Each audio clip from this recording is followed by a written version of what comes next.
I received a number of requests to do a comprehensive video on how I find Mars anomalies and process the photographs. So there's a number of tools that I use. Goggle Earth Pro I use quite extensively to find anomalies on Mars, and then I use HiView to view high-resolution JP2 photographs, and then imaging processing software like GIMP, which is free. I use PaintShop Pro. You can even use Adobe Photoshop. And then the image scaler that I use is Topaz Labs Gigapixel.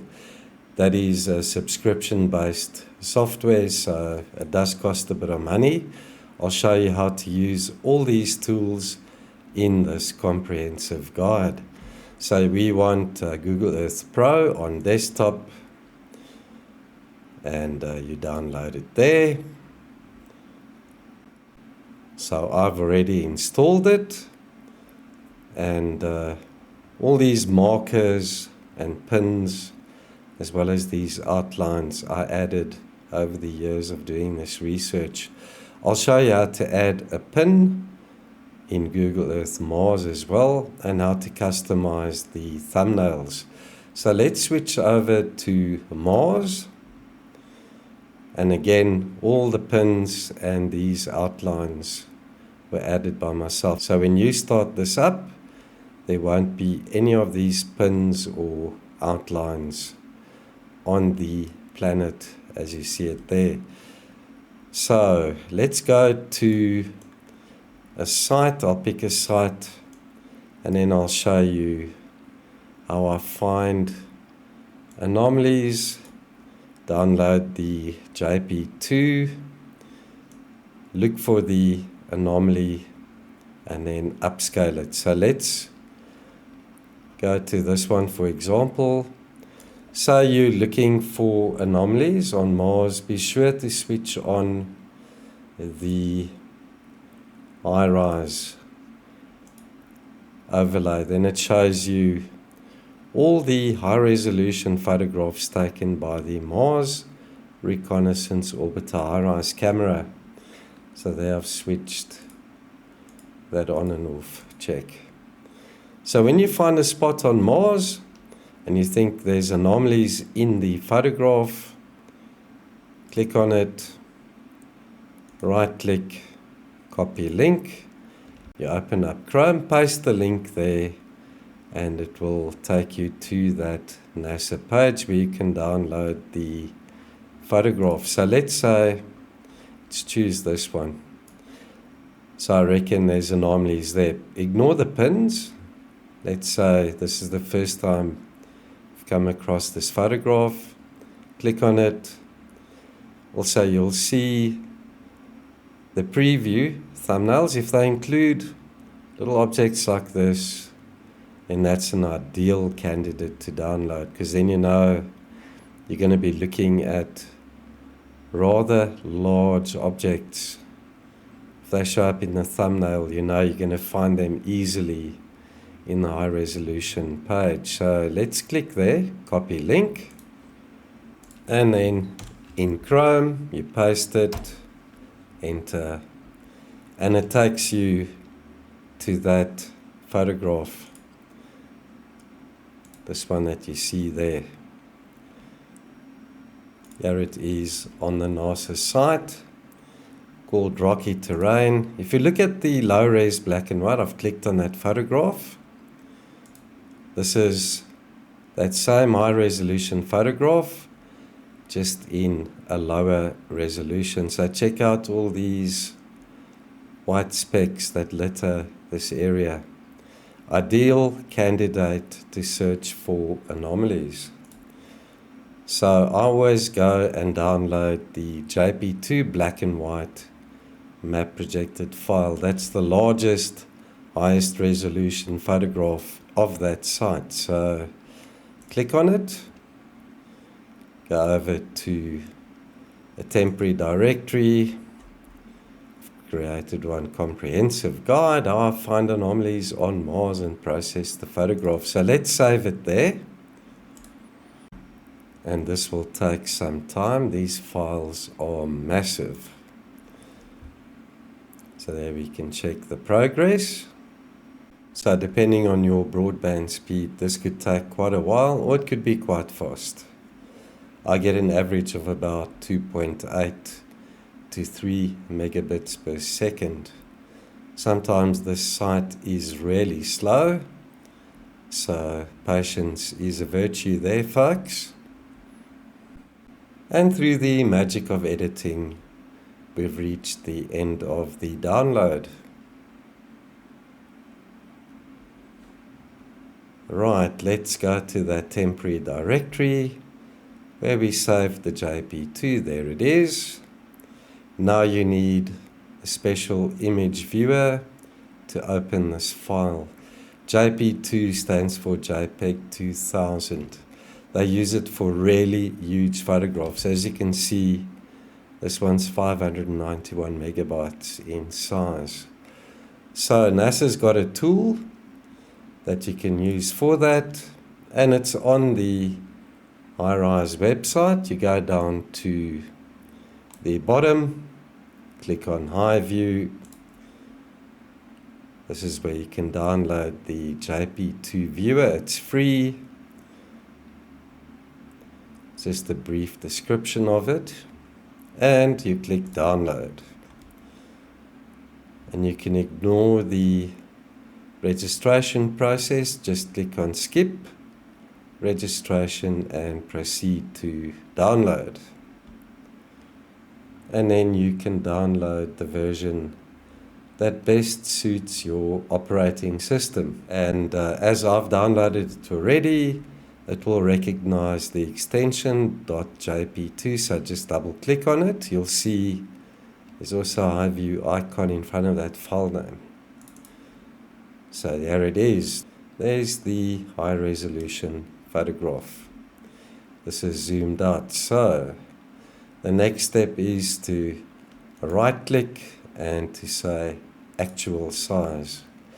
And there we are, zoomed in 1:1 scale actual size. So I always go up to the top left of that photograph.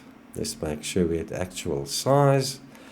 And then when I search for anomalies, I slowly pan down the photograph until I see something that piques my interest. And this I'll do for the entire photograph. Sorry if the image is jumping a bit, folks. This is a huge photograph, so it puts a lot of stress on the CPU. And I scroll right to that spot where I just ended, check. So to view the next section, scroll to that point. That way I don't miss anything. Go back up. Always put a marker there. Just click and drag. Puts a little marker there for you. So if you go down into the photograph and pan left and right, and you forgot where you were, just go up to that point again. Let's pan there. There we go. And then we know we can start at that reference point. As you can see, there's lots of rather intriguing objects here. A little square block. Let's go to something that I found in this photograph already.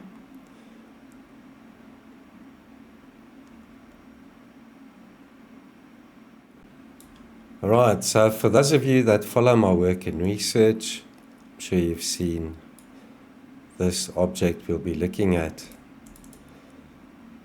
So let me just pop that back, zoom back out, and I'll show you it's located over there in the photograph, folks. So you can see how detailed this photo actually is. So let's zoom back in on that spot.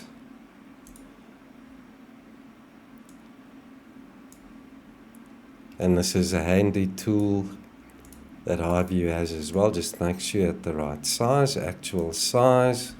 Go to Tools, Distance Tool, and then you can measure the item. So that is 33 pixels. Then if you go back to the original NASA photograph, you'll see for this photograph there is a scale indicator. They say this photograph was taken at the scale of 25 centimeters per pixel. So let's call up the trusty calculator. That's 0.25 times 33 equals. So that anomaly that I'm highlighting there is just over 8 meters in length. Let's get rid of that there. Come on. Right, and it is, that's about 17 pixels. So 0.25 times 17, and it's about 4 to 5 meters wide.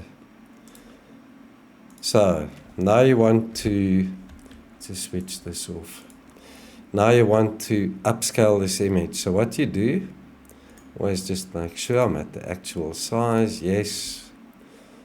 I'll save this, File, Save. Let's stick to that temporary directory. Just grab the NASA photograph number there.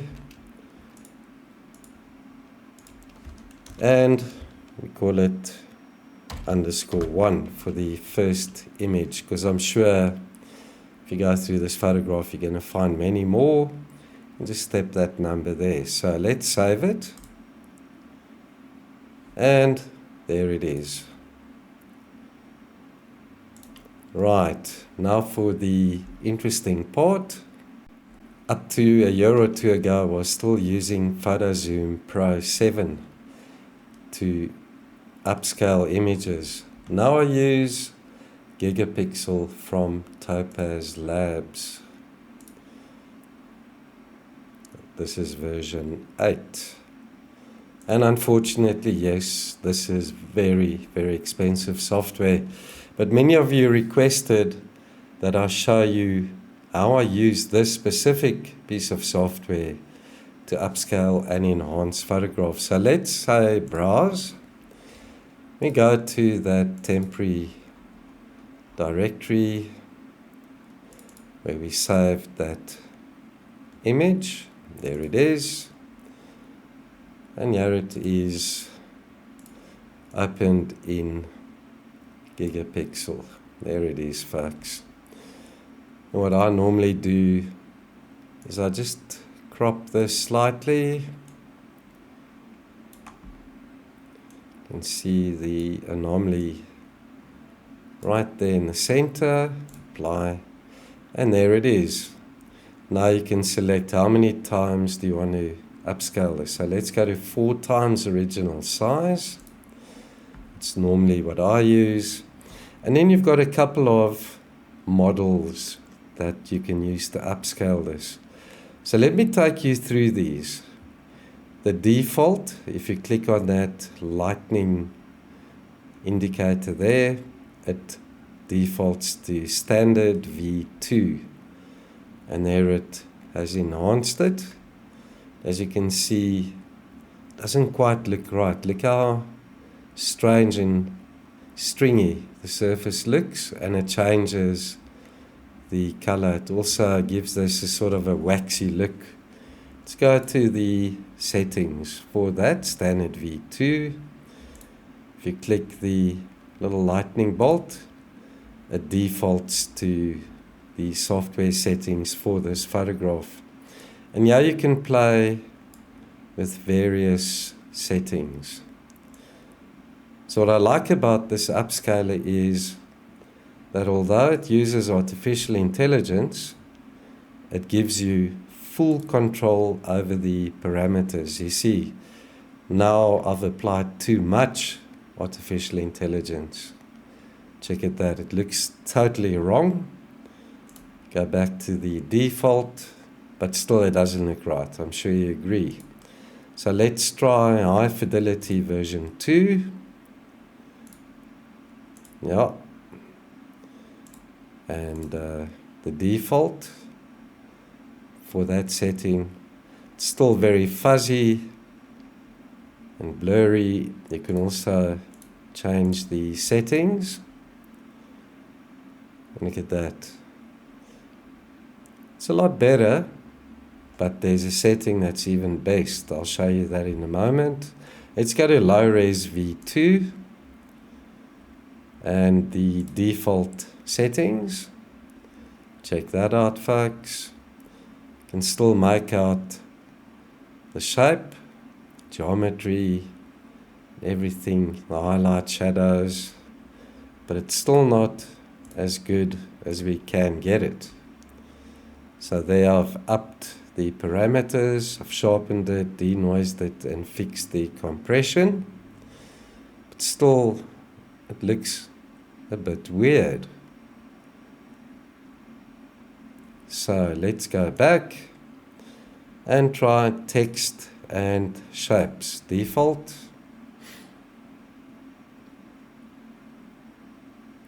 This takes a while.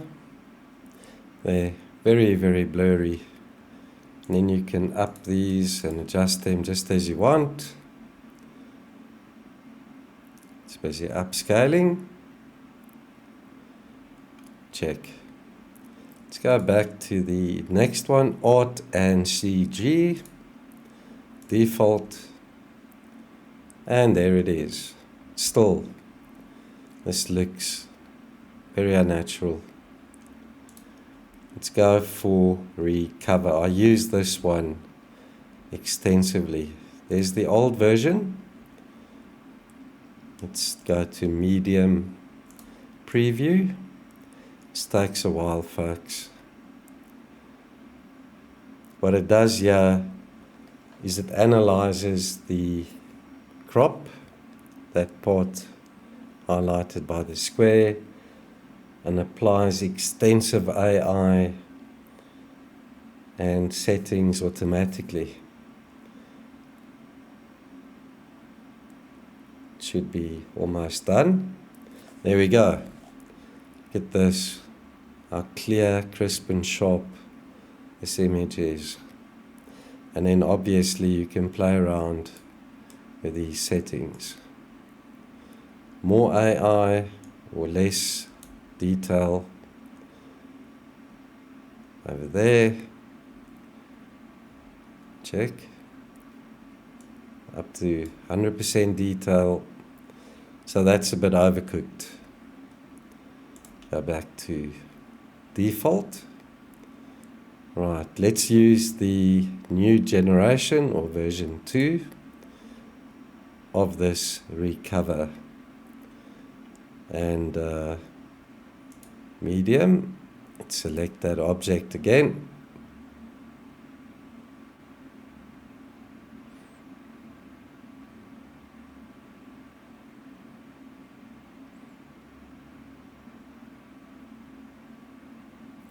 Check there. Neat, crisp, clean and very well defined. You can also play around with the detail level. Less detail, more detail. So I always look at surrounding rocks and boulders to make sure that the setting I choose, let's go back to 50. Let's choose random boulders and rocks over here. Just do a scan on those two to see that they still look natural. Yes. Let me show you. Let's go to the default. See what it does to that boulder. See, it's still very, very blurry. It's up those levels. Too much AI, you see.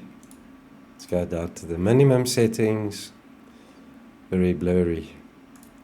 Now, let's go to low res. That's also a good setting to use. Let's go to max on those. See, it just doesn't look nicely defined, and the surface also doesn't look natural.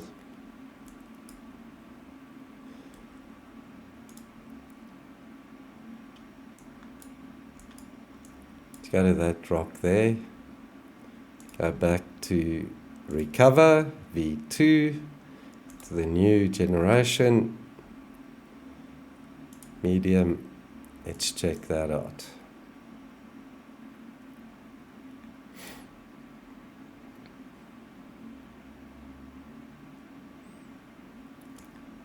See, so look at the surface with the terrain. It's looking a bit strange. There we go, that looks a lot better. Up there, it looks like scaly, like a reptile skin. Check, it's got these small scales, as I call them. But if you down the detail, you get to a point where that looks more natural. There we go, check that out.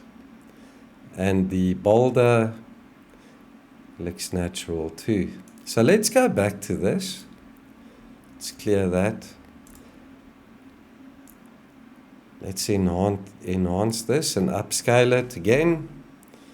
And then what I want to do is I want to compare it to the original.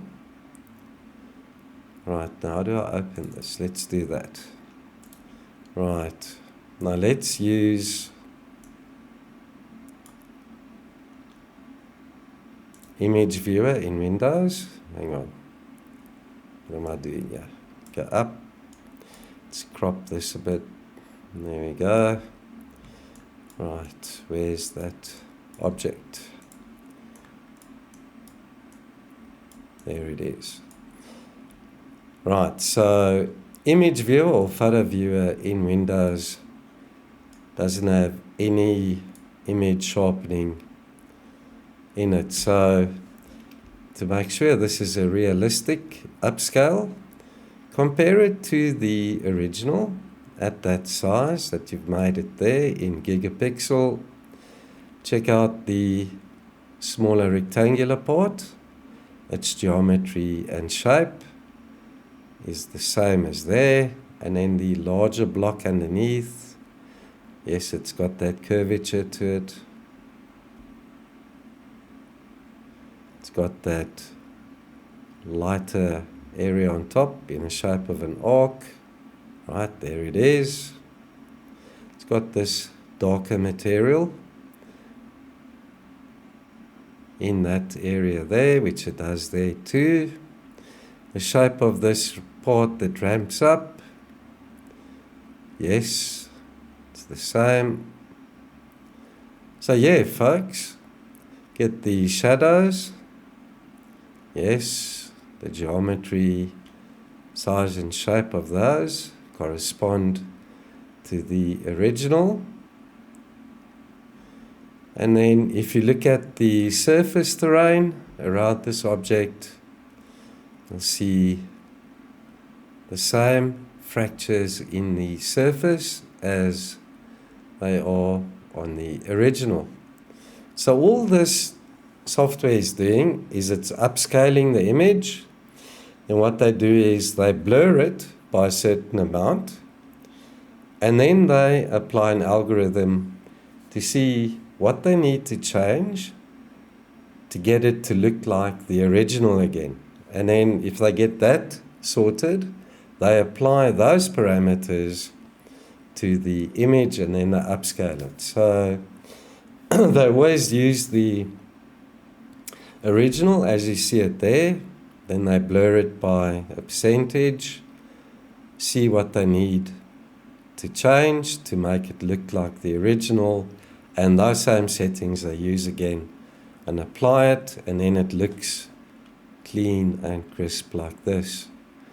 So the software isn't really changing the shape or introducing odd shapes and things.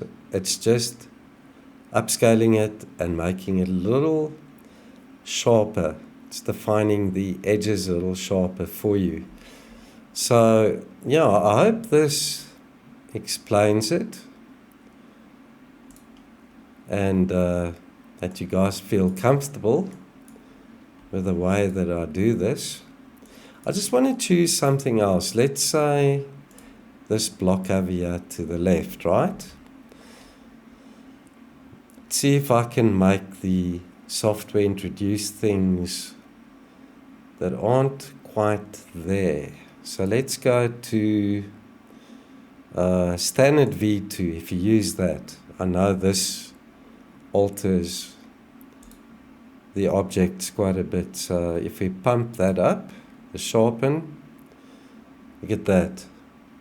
It's changed the shape of that rectangular part completely, and the protrusion on it too.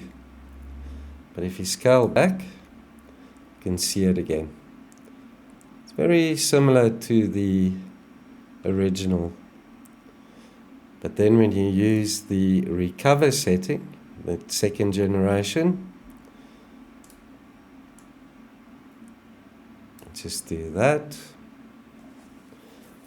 Then it looks more like the original.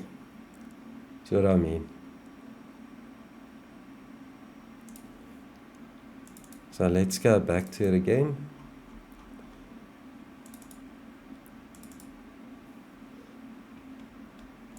So where's that part? There it is.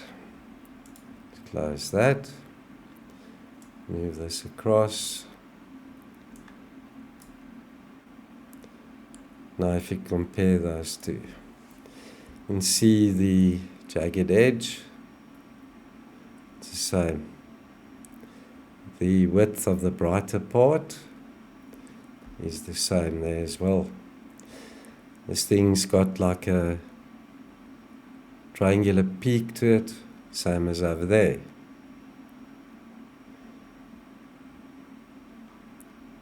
If you zoom in on the smaller part, you can see slight shadow there, and there it is as well. So the software has picked up that this is a loose part lying next to this block. Just go back to 100% here. So it's trial and error, folks, trial and error. Got to play around with the settings to make sure that you aren't changing the original by adding too much AI. So if you look at this part there, for example, there it is. It breaks up very badly in image viewer or photo viewer. But yeah, there you can see this teardrop or plectrum shaped object. There in the center has got that sort of dark crevice, and there it is too. And you can see that line going through. So the image enhancer has just cleared up all the, let's call it compression and noise in the original photograph, and it's made the object pop. Let's have a look at that there, for example. There you can clearly see it as well. Same shape, same highlights and shadow. Even the smaller details that you can barely make out are visible there as well.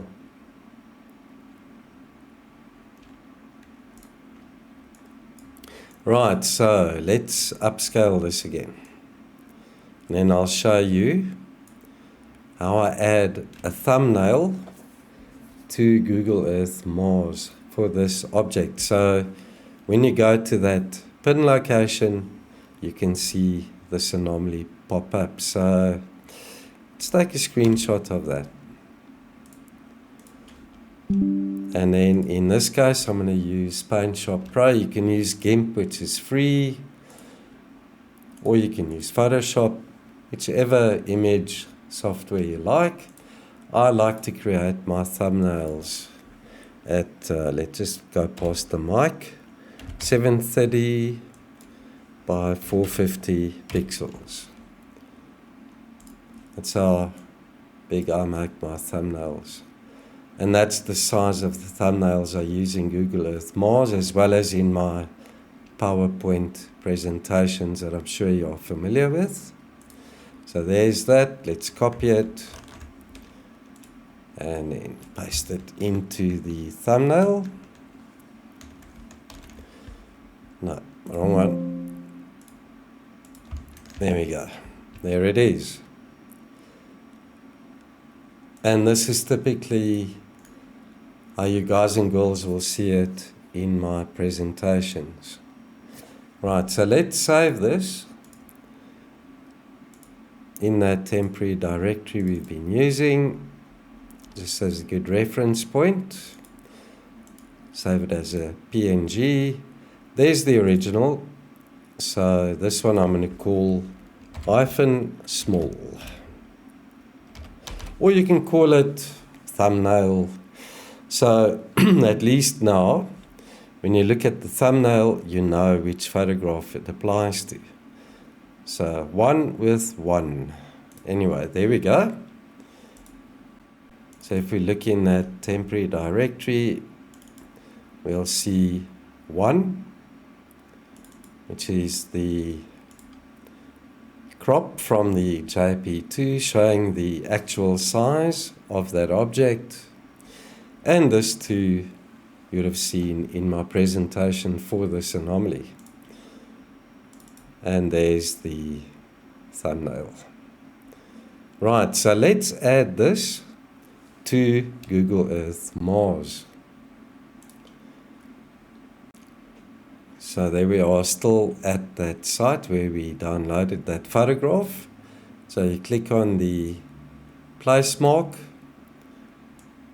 and you add it to wherever you want to place it on the globe. Let's place it there because it's in that photograph we downloaded. And then you say add a local image. You browse to that spot where you saved it. And there it is. Right, it's popped it in there. So, okay. So we haven't given it a name.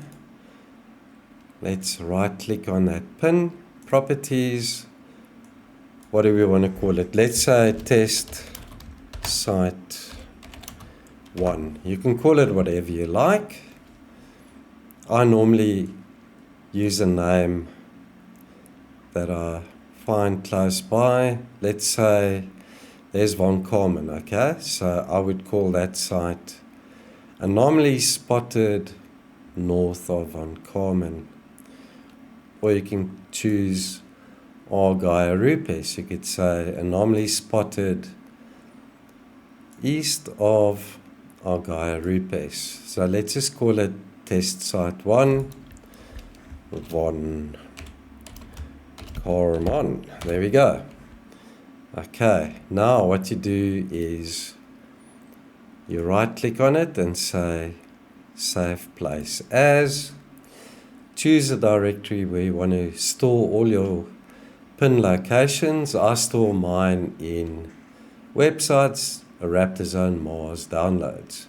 So all my pins on Mars are saved in this location. It's good to keep them together. So it's going to save it as test site 1 von Carmen.kmz. There you save it. Now if you go down here, you'll see it's listed there. I normally delete those, right click on it. Make sure you right clicking on the right one there. And I say delete, because it hasn't embedded itself in Google Earth Pro. Right, now you go to where you've saved that. It's under my websites, Raptor Zone, Mars, downloads. And there it is, the test site 1.Carmen.kmz. Double click and you'll see it adds it back into Google Earth Mars. There it is. Just move it up to above temporary places. Go to File, Save, My Places. There we go. It's embedded that pin and its associated thumbnail in Google Earth Mars. So if you close it and open it again, the site will be listed there. You can double click on it and it will take you down to the spot. So let's see. And zoom out. And this you've seen in my video presentations too, where I click on a pin and it zooms down to that spot. So it's quite a funky way of zooming into your anomaly. And there it is, folks. That's how I do it. So let me give you another tip. If we have a look at these areas where I find anomalies, you always see there's like a dark patch. That's normally where we find dunes or boulder fields. Check there, for example, too. There's another one of those. That's where normally there's a high-rise photograph in there. Check. If you look at the thumbnail they use, you can normally see larger objects. Those are ideal candidates to download. This is what I found in that photograph.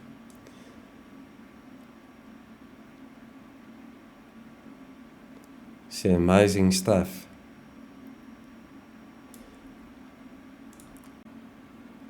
So Google Earth Mars is a good tool to hunt for anomalies.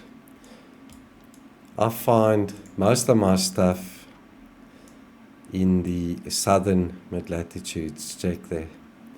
And then some up in the northern mid-latitudes. But most of my anomalies I find down in the southern mid-latitudes. So let's go in there. Have a look at one of those sites. See, there we've got a dark spot. Sand dune. These are some of those brighter spots in the JP2 that I've zoomed in on and enhanced using the process we just reviewed. Another good resource to find anomalies is the University of Arizona highrise.org website. And this is where we have the full archive of thousands upon thousands upon thousands of MRO high-rise photographs. So many days I go through these to see what's new. So a whole range of new photographs were added on the 1st of April.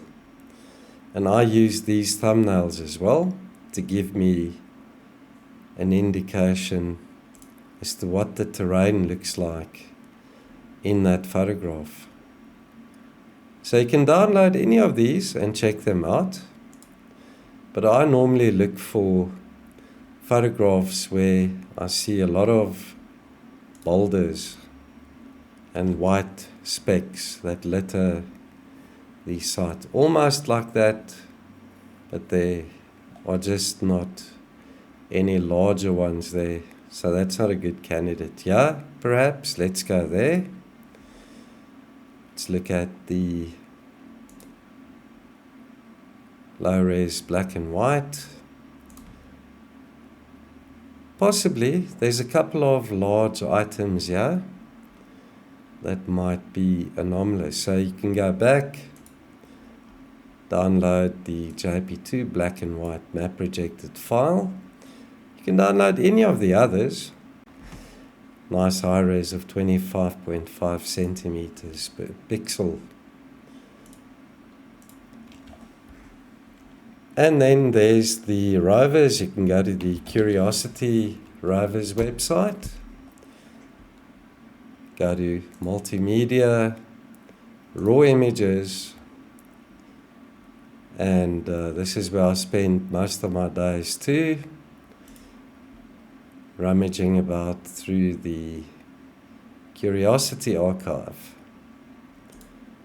And if you see something interesting, you can download the photograph and then enhance the anomaly the same way that I showed you how to do the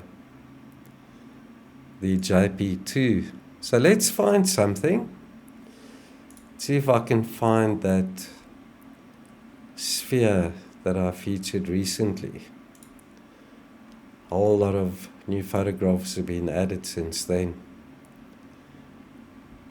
So also give you a good overview of how I spot anomalies. There we see lots of random boulders. You can even scroll through it like this. And go back to the thumbnails. Right.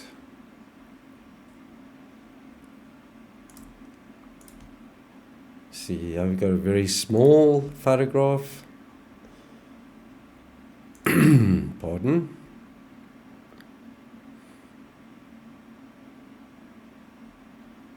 Right. As I say, you can scroll through all these photographs there. This immediately stands out for me, and this is that spot there, you see it. This is what drew my attention to that spherical object. Click on full caption, and there it is. I featured this one just a couple of days ago. So let's download this photograph, and then I'll show you what I do with these Rover photographs. So it's a JPEG.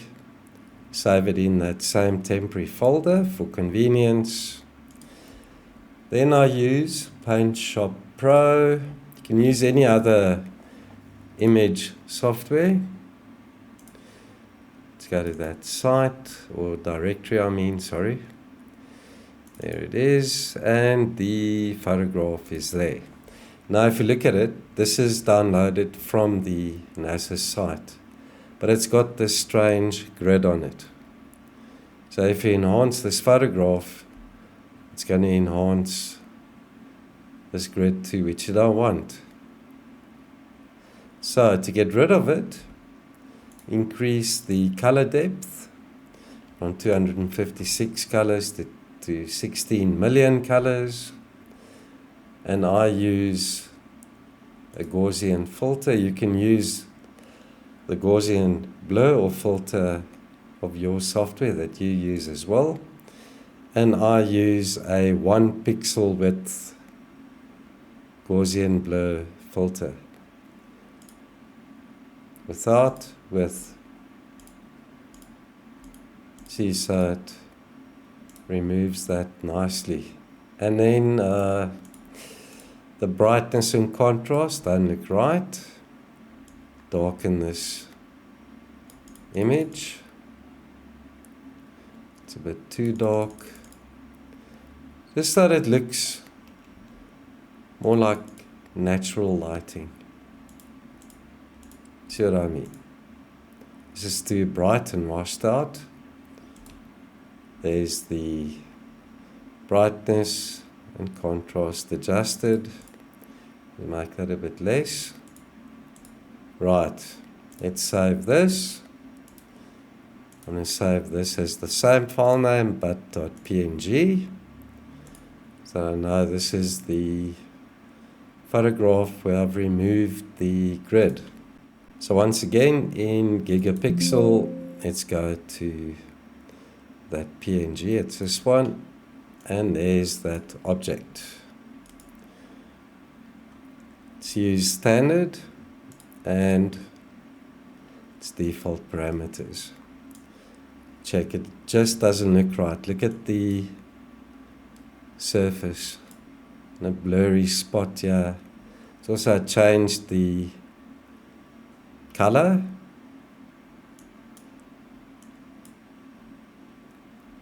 And that doesn't look right either. Check this. Looks like snow lying on top of this boulder. If you look at the original, that isn't actually what it's supposed to look like. So let's open the original, where is it? The JPEG. There. Right. Check out the original photograph. Just go to 100%. There we go.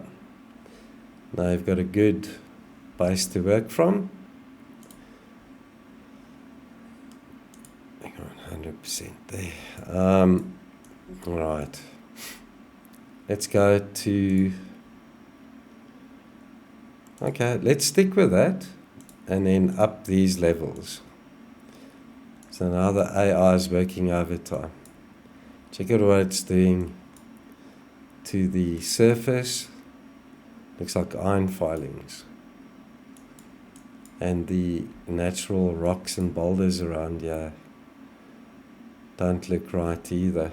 Let me bring that down. It's too blurry. So let's go for low res. System settings. Very, very blurry still. You can see it still sticks out like a sore finger. Still a perfect little sphere. And then let's go for recover second generation.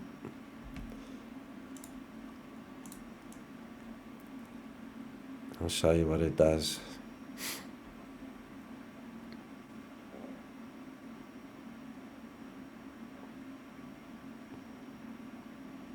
Check that out. See, it looks a lot more natural. Bring down the detail. Like that. Let's compare it to the original.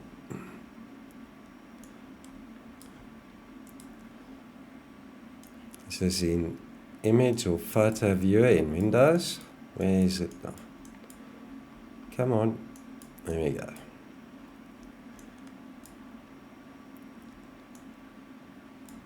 Let's have a look at those objects there.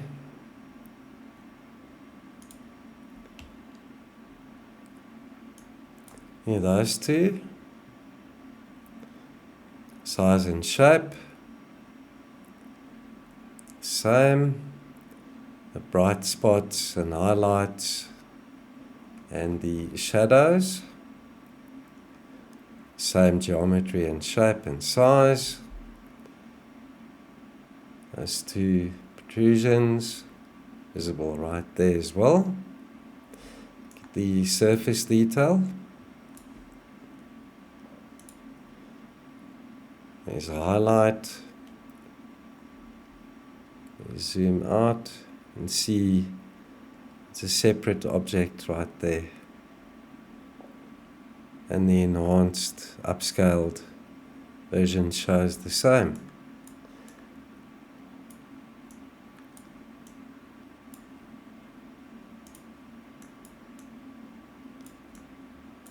So I'm sure you get the my dear folks, check that out too.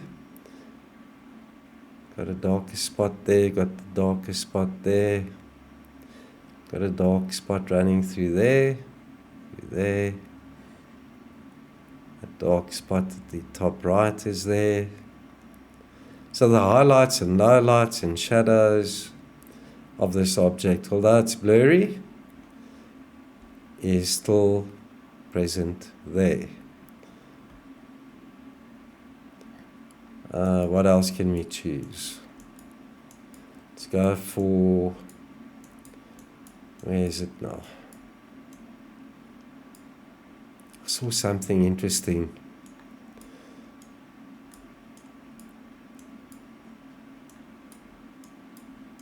When I upscaled this last, where was it now? Is it here? Just check.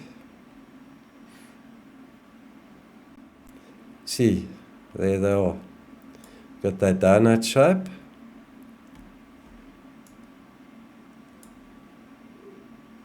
This odd part is 1, 2, 3, 4, 5. 1, 2, 3, 4, 5 parts there as well.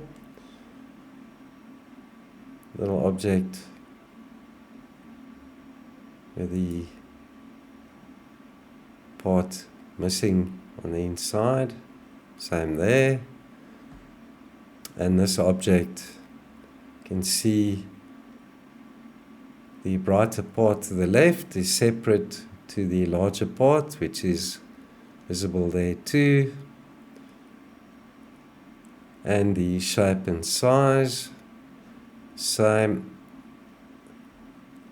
Also a darker area there, which you can also see there. So I'm very confident, or reasonably confident, that the Gigapixel upscaling is pretty accurate. But it's a very subjective opinion, I guess. So let me know in the comments what you guys and girls think of Gigapixel and the way it upscales images. I think it's pretty accurate. And when you're looking for Perseverance rover photographs, it also has an extensive catalogue online.